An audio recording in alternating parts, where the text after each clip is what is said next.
Queridos irmãos, queridas irmãs, hoje nós estamos celebrando a festa de todos os santos carmelitas. Então, uma grande alegria para nós, que pertencemos à Ordem do Carmelo, de estarmos celebrando nessa única festa os méritos de todos aqueles que, com o hábito da Virgem Maria e com o estandarte do Carmelo, lutaram pela verdade, pela glória de Deus e se santificaram através da graça do Espírito Santo, formando essa coroa belíssima em torno de Nossa Senhora, que são os santos da Ordem Carmelitana. Então é muito bonito quando diz a oração de hoje que nós nos alegramos por esta festa de todos os santos da nossa ordem, que viveram na meditação constante da vossa lei. Então esse aqui é um ponto importante, porque isso faz parte da regra, né? É o ponto, vamos dizer assim, central da vida do Carmelo, a meditação constante na lei do Senhor. Então, a lei do Senhor quer dizer a palavra de Deus. Então isso é o ponto fundamental, faz parte da vida desses santos. Depois diz, perfeita abnegação e uma busca de viver só para Deus. Então realmente é impressionante. Aqui está muito bem definido o carisma do Carmelo com esses 3 pilares, que seria a meditação constante na lei do Senhor, depois viver só para Deus, abnegação perfeita. Então falemos primeiro dessa meditação constante na lei do Senhor. Isso que nos pede a regra. Meditar constantemente na lei do Senhor significa trazer a palavra de Deus na nossa boca, no nosso coração, no nosso entendimento. De tal forma que a palavra de Deus vai se traduzindo na nossa vida e todas as coisas que nós fazemos, como diz a regra, nós fazemos na palavra do Senhor. É ali que a gente baseia a nossa vida, a nossa existência, a nossa razão de ser, tudo na palavra revelada por Deus. Então aqui você veja o exemplo de grandes apóstolos da palavra de Deus, como foi o caso de Santa Teresinha, que ela, sendo uma monja de clausura, que normalmente é uma pessoa que não tem acesso a grande conhecimento, ou que nunca pregou o Evangelho e que nunca saiu do seu mosteiro, mas ela, na sua simplicidade, na sua vida recolhida, ela trouxe a palavra de Deus no seu coração e meditou naquela palavra. De tal maneira que, principalmente as cartas de São Paulo, fizeram tanto efeito na vida dela, que ela então traduziu toda aquela espiritualidade e toda aquela busca espiritual através daquilo que ela entendeu das Escrituras. Então, isso vem da própria Virgem Maria, porque a Mãe de Deus, como nós sabemos, trazia a palavra no seu coração. Então, mesmo que a regra não fale claramente de Nossa Senhora, a regra descreve o próprio comportamento de Maria e nos dá Nossa Senhora como exemplo. Então, esse primeiro ponto é a própria essência da vida carmelitana, ou seja, dessa vida contemplativa marial. Por que a gente chama de uma vida contemplativa marial? Porque não é só a contemplação, mas é a contemplação amorosa do Verbo de Deus, na presença de Deus e à disposição. Não é só ficar meditando, mas é dizer, eis aqui, estou à disposição, estou a serviço de Deus. Isso é Nossa Senhora. Por isso que ela subiu as montanhas, por isso que ela foi atrás de visitar Isabel, de ajudar, de fazer um trabalho, de fazer um serviço. Ela falou, não, estou à disposição. O que Deus me pediu, eu faço.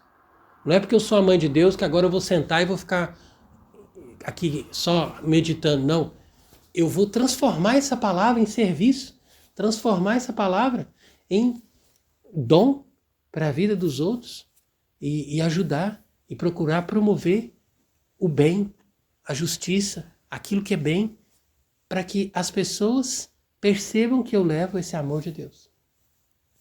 Porque o amor é o resultado final dessa meditação. É como se você vai fazer um pão. Você vai fazer um pão, você mistura farinha, água, os ingredientes. Depois que você amassa bem aquilo ali, isso tudo é meditação da palavra, você leva aquilo no fogo. E é esse fogo do Espírito Santo que transforma a meditação profunda da palavra de Deus num pão delicioso que é o amor. É o resultado final.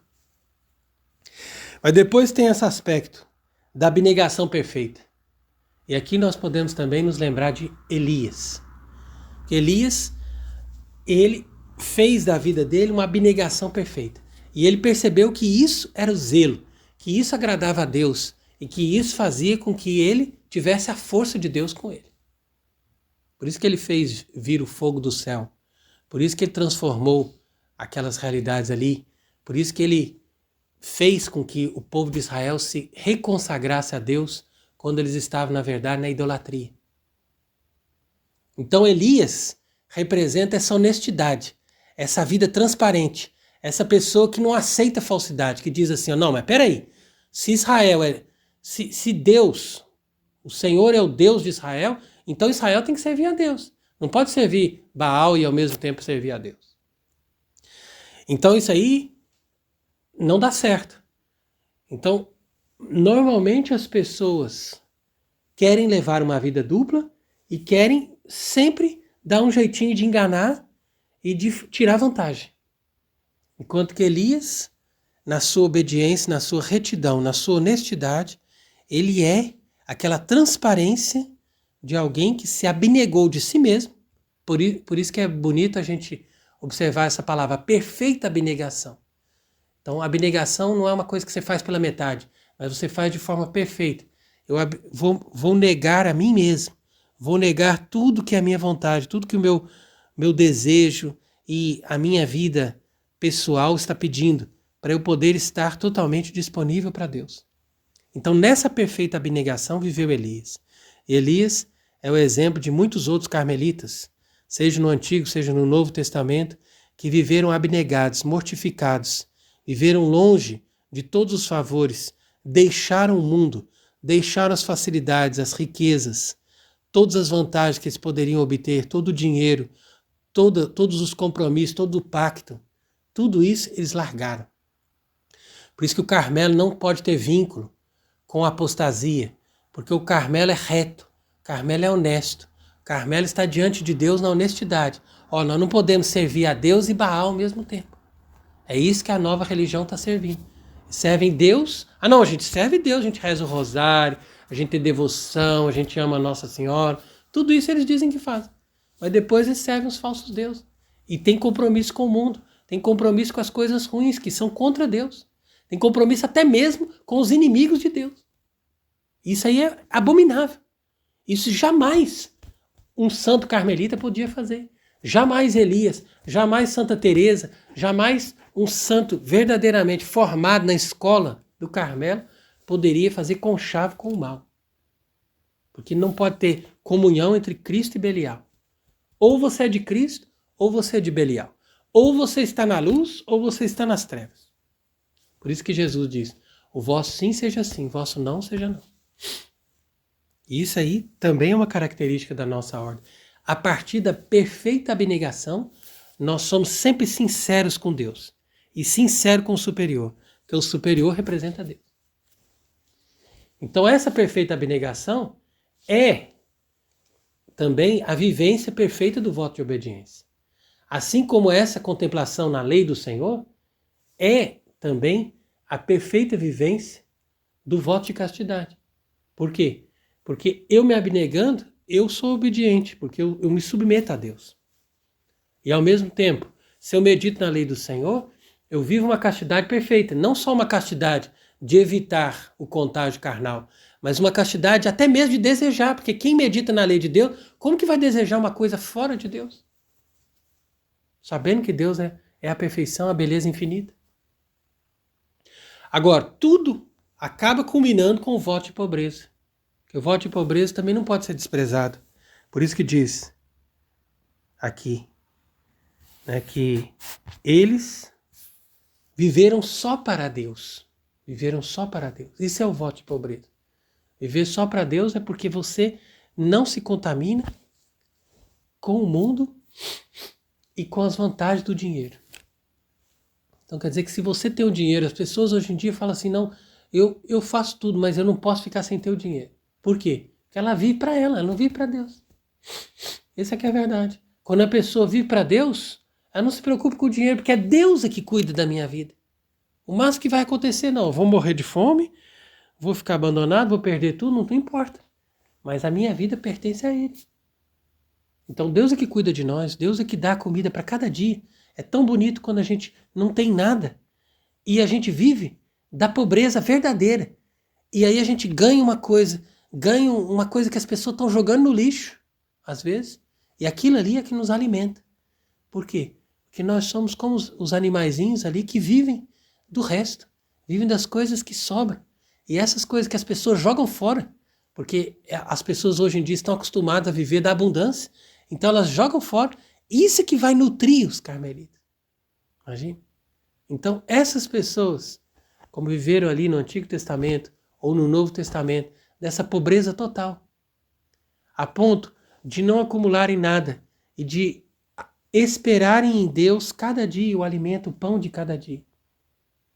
E de viverem numa tal mortificação que eles são capazes de viver como nós vivemos até hoje, em lugares simples e pobres, passando frio, passando necessidade, passando todo tipo de privação, mas sabendo que Deus nos socorre. E por isso nós somos humilhados, porque as pessoas hoje em dia, nem sequer os religiosos, conseguem viver mais na pobreza. É uma coisa escandalosa como que essas pessoas hoje em dia se dizem religiosas e ficam pedindo dinheiro para os outros. Pedindo dinheiro, sempre pedindo dinheiro, sempre pedindo dinheiro. Sendo que isso daí é uma abominação, porque essas pessoas estão negando a própria beleza da vida religiosa, que a beleza da vida religiosa é a pobreza.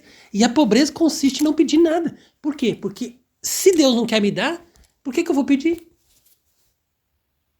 Se Deus não me deu até hoje é porque não quer. E se Ele não quer, contente-se com o que você tem. Você tem o que vestir? Tem. Tem o que comer? Tem. Então tá bom, São Paulo diz isso. Agora, que vergonha as pessoas querem se apresentar como religiosos e não chegarem aos pés de pessoas como São Paulo ou como Curadás, que vivia só de batatas ou que vivia só daquilo que as pessoas davam para ele, sem ele pedir, obviamente. Então, quer dizer, são pessoas humildes que não fizeram voto de pobreza, mas que viveram a pobreza. Então, por isso, a pobreza para nós tem que ser tão cara quanto os maiores tesouros que a pessoa pode ter na terra. Porque se a pessoa disser, não, eu tenho na conta 12 milhões de euros ou de reais, isso daí é um sinal de perdição. Agora, se ele disser, não, eu não tenho nada, eu vivo de Deus e a pobreza que me acompanha, essa pessoa tem uma riqueza. Então, a vida do Carmelo é uma vida simples, é uma vida humilde, é uma vida baseada nesse despojamento das coisas terrenas e dos valores desse mundo para se aproximar a Deus. E mesmo que nós tenhamos as nossas limitações, os nossos erros, ou o nosso orgulho, ou os nossos pecados, nós sabemos que Deus nos escolheu para pertencer a essa ordem. Então nós devemos desejar estar com os santos, estar com esses nossos amigos, assim como nós celebramos há poucos dias a festa de todos os santos. Então hoje também nós celebramos a festa desses santos que pertenceram à Ordem do Carmelo, sejam como religiosos, monges, eremitas, monjas de clausura, religiosas de vida ativa, pessoas de ambos os sexos da Ordem Terceira, pessoas que se consagraram a Deus, pessoas que amaram a Deus, pessoas que honraram esse hábito e que fizeram com que esse hábito exalasse o perfume de Cristo. Por isso que diz, quando a gente benze o hábito, que eles não estejam se revestindo simplesmente desse hábito, mas se revistam do próprio Cristo. Então, nisso consiste a nossa vida, nisso consiste a nossa consagração nesta ordem. E se hoje nós nos lembramos de todos esses santos, mesmo que sejam esquecidos, mesmo que nunca tenham sido canonizados, ou mesmo que nenhuma pessoa tenha ouvido falar deles, hoje eles são celebrados no céu, são gloriosos e são famosos.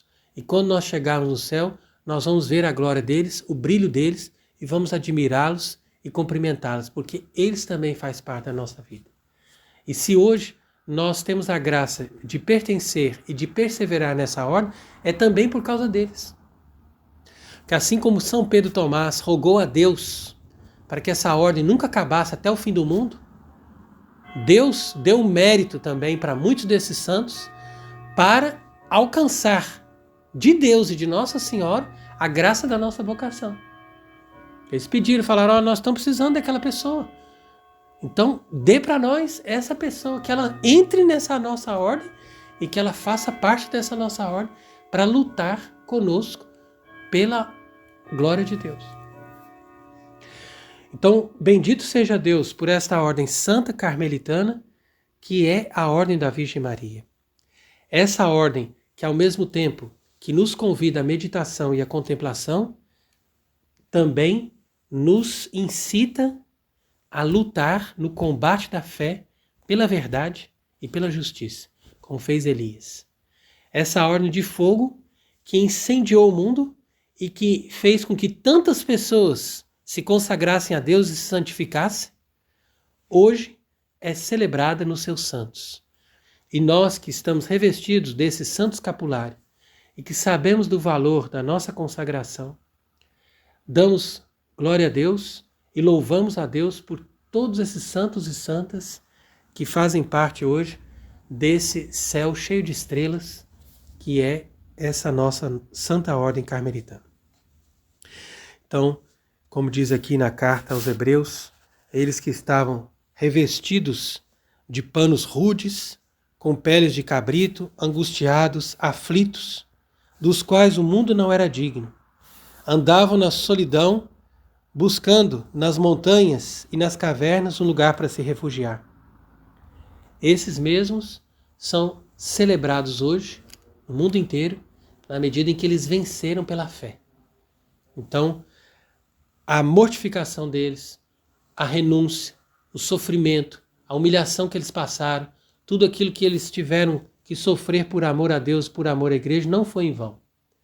E hoje essas pessoas recebem o nosso aplauso, a nossa homenagem, o nosso amor, nossa amizade, e que Deus comunique lá no céu esse nosso reconhecimento pela vida de todos esses santos que honraram e que deram glória a Deus vivendo na ordem da bem-aventurada Virgem Maria do Monte Carmelo. Que Deus seja bendito para sempre e que a Santíssima Virgem Mãe de Deus seja glorificada nos seus santos que pertencem à sua ordem carmelita. Amém.